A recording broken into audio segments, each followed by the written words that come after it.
So really a big question for business owners is how to promote my business.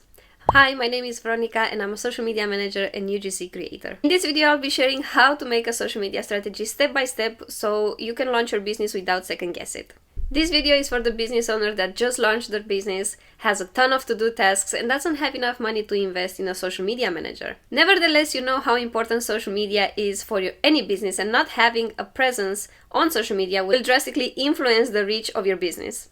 However, no worries, I'm here to help you and I'll be talking from the client service provider perspective how to make a social media strategy in these 5 steps. Let's get started. Number 1, create goals. What I like to do is create a SMART framework. SMART stands for specific, measurable, attainable, relevant, and timely. A social media strategy will deliver nothing if it's not related to bigger business goals. Let's take an example of a physical product because that's easier to measure. Let's say you want to sell more of a specific dress. Okay, great, but what does more mean? Do you want to sell 5 more dresses this week or 100 more dresses this week? We need to know what your business goals are so we can make a social media strategy from it and actually measure it. This will of course impact the budget and the expectations. I'm always careful to under-promise results to my clients because there are a lot of things that are going into a social media strategy and make one a success. To measure how many sales are coming from social media, you'll need to have installed Google Analytics, and some of the metrics that you could measure are engagement, clicks, and website traffic. Number 2, know your target audience. I'm sure that when you first started your business, you thought about it from the perspective of a customer. What is missing and how can I improve it? When it comes to social media, I always think of an ideal client before creating the content. To know your target audience, you'll need a persona.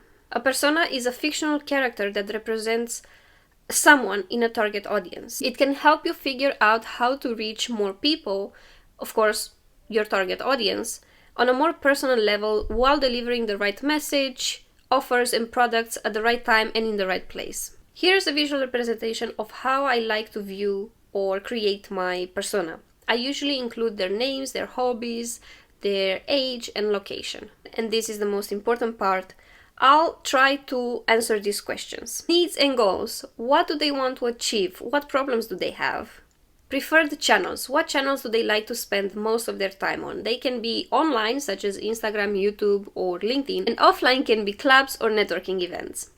Behaviors. What are they doing instead of using your product? Maybe they are trying to make it themselves, or they are trying to find it cheaper somewhere else. Which personality aspects are important? This will help you know what type of language to use when writing your copy. Knowing who your persona is will help you fine-tune your message, your tone of voice, and how you approach them. It's completely different to approach a teenager online versus a woman in their 30s trying to sell them a dress. If you don't know your target audience yet, you can go in Google Analytics or Shopify Analytics and check who your visitors are. You can also go on Facebook groups or forums and check what type of people are interested in dresses and what questions they ask. This will give you an idea of who your target audience is.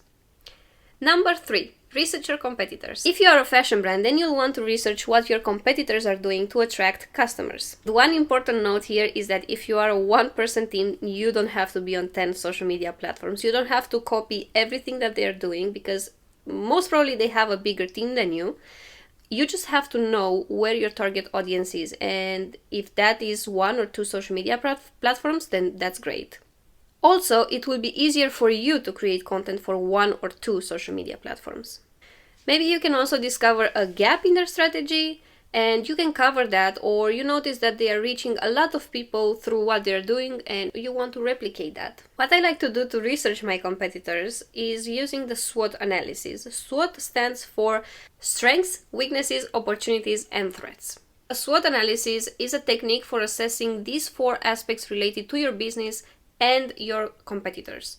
It is a tool that can help you analyze what your company does best and how you can improve it. Number 4, set up your social media strategy. Okay, so now you know your goals, your ideal client, who your competitors are, and what they are doing.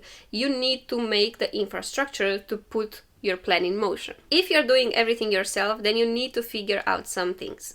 Do you want to use a scheduling tool or do you want to post manually every time? Can you afford a scheduling tool? Where are you going to write your copy? How are you going to do the graphics? Are you going to hire a freelancer on Upwork or are you going to do them yourself? How many times a week do you want to post? On which platforms? What type of content do you want to post? Do you want to post more videos? Do you want to post more static content or more stories? Keep in mind that social media is a living creature and the content you created last month maybe is not relevant to post this week anymore. Make sure you always have empty spaces in your content calendar for content that you want to post on the spot. These are just some things that I can think of from the top of my head. However, there are more things you need to keep in mind. Number 5, make a content calendar. Finally, you'll want to create a content calendar. Have pretty much everything you need to create a social media strategy.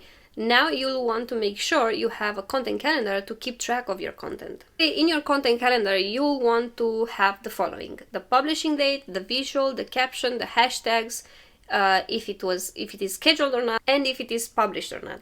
If you want to save more time, I have already created a content calendar in Google Sheets that I use for my clients. You can find the link in the description box below. So this is how you make a social media strategy in 5 simple steps. Of course, there are more things to think about when it comes to a social media strategy. However, these are the basics. If this video was useful for you, make sure you like this video and subscribe because I will post videos every Friday. Thanks for watching. Bye!